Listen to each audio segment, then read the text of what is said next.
IPL 2027 সালের নিলামের আগে 10টা দল কোন কোন ফাস্ট বোলারদের রিটেন করতে পারে এই ভিডিওতে তোমাদেরকে জানাবো, তো ভিডিওকে লাস্ট অবধি দেখতে থাকো। আইপিএল 2027 সালের জন্য মিনি নিলাম হতে চলেছে। এই নিলামটি ডিসেম্বর মাসে হতে পারে এবং নিলামের আগে সবথেকে বড় প্রশ্ন কোন প্লেয়ার রিটেন হবে, কোন প্লেয়ার রিলিজ হবে, এই নিয়ে অনেক বড় বড় এখন সবারই মনে প্রশ্ন জেগে আছে বন্ধুরা। তো চলো এক এক করে তোমাদেরকে জানিয়ে দিচ্ছি 10টা দল কোন কোন ফাস্ট বোলারদের রিটেন করতে পারে।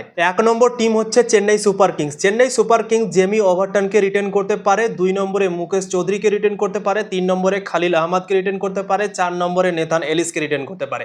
জেমি ওভারটন 2026 সালে দারুণ পারফরমেন্স করেছিল, তাই জন্য তাকে রিটেন করতে পারে। মুকেশ চৌধুরীও মোটামুটি ভালোই বল করে, নতুন বলে সুইং করায়। খালিল আহমদ তো দারুণ বল করে নতুন বলে, পুরানা বলে, এবং নেথান এলিস ডেথ বোলিংয়ে ভালো বল করে। তো তাই জন্য আমার মনে হয় চেন্নাই সুপার কিংস এই 4টা প্লেয়ারকে রিটেন করতে পারে। 2 নম্বর টিম হচ্ছে দিল্লি ক্যাপিটালস। দিল্লি ক্যাপিটালস মিশেল স্টার্ককে রিটেন করতে পারে, 2 নম্বরে লুঙ্গি এঙ্গিডিকে রিটেন করতে পারে, 3 নম্বরে টি নটরাজনকে রিটেন করতে পারে, 4 নম্বরে কায়েল জেমিসনকে রিটেন করতে পারে। তো এই 4টা ফাস্ট বোলারকে দিল্লি ক্যাপিটালস রিটেন করতে পারে বন্ধুরা। 3 নম্বর টিম হচ্ছে গুজরাট টাইটান্স। গুজরাট টাইটান্স গুন্নুর ব্রারকে রিটেন করতে পারে, 2 নম্বর মোহাম্মদ সিরাজকে রিটেন করতে পারে, 3 নম্বর প্রাসিদ কৃষ্ণাকে রিটেন করতে পারে, 4 নম্বর কাগিসো রবাডাকে রিটেন করতে পারে, 5 নম্বর আরশাদ খানকে রিটেন করতে পারে।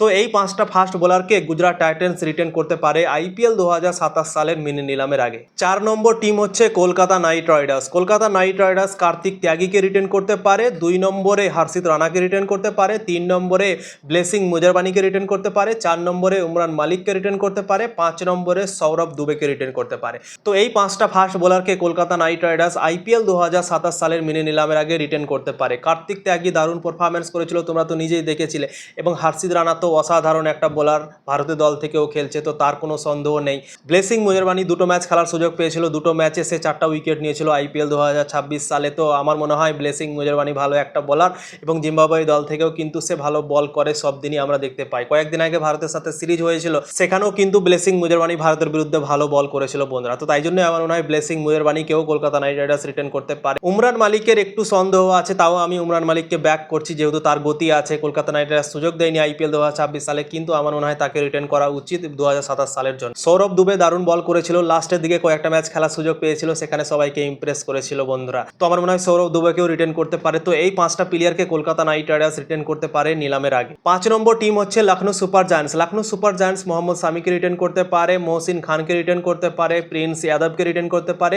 ময়ঙ্ক যাদবকে রিটেন করতে পারে, আকাশ সিংকে রিটেন করতে পারে। তো এই 5টা ফাস্ট বোলারকে রিটেন করতে পারে লখনৌ সুপার জায়ান্টস নিলামের আগে। 6 নম্বর মুম্বাই ইন্ডিয়ান্স। মুম্বাই ইন্ডিয়ান্স জসপ্রীত বুমরাকে রিটেন করবে, 2 নম্বরে অশ্বিনী কুমারকে রিটেন করতে পারে, 3 নম্বরে শার্দুল ঠাকুরকে রিটেন করতে পারে।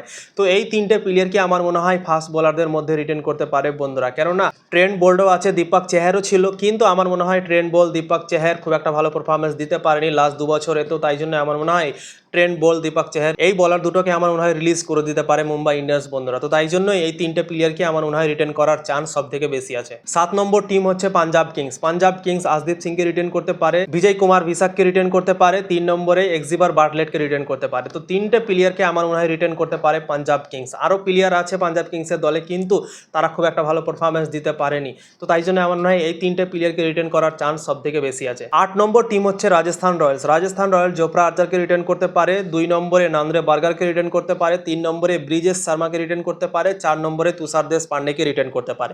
তো এই 4টা ফাস্ট বোলারকে রিটেন করতে পারে রাজস্থান রয়্যালস নিলামের আগে। 9 নম্বর টিম হচ্ছে আরসিবি টিম। আরসিবি টিম থেকে জস হেজেলউড আইপিএল 2027 সালটা নাও খেলতে পারে, কেননা 2027 সালে ওডিআই বিশ্বকাপ আছে, তারপরে অ্যাশেজ সিরিজ আছে 5 ম্যাচের ইংল্যান্ড আর অস্ট্রেলিয়ার মধ্যে, তারপর ভারতেরও সিরিজ আছে 5 ম্যাচের টেস্ট সিরিজ, ভারতের সাথে অস্ট্রেলিয়া খেলবে বন্ধুরা। তো অনেকগুলো যেহেতু সিরিজ আছে অস্ট্রেলিয়া দলের, তো তাই জন্য আমার মনে হয় আইপিএলটাকে অস্ট্রেলিয়ার বোলাররা মনে হয় নাও আসতে পারে খেলতে।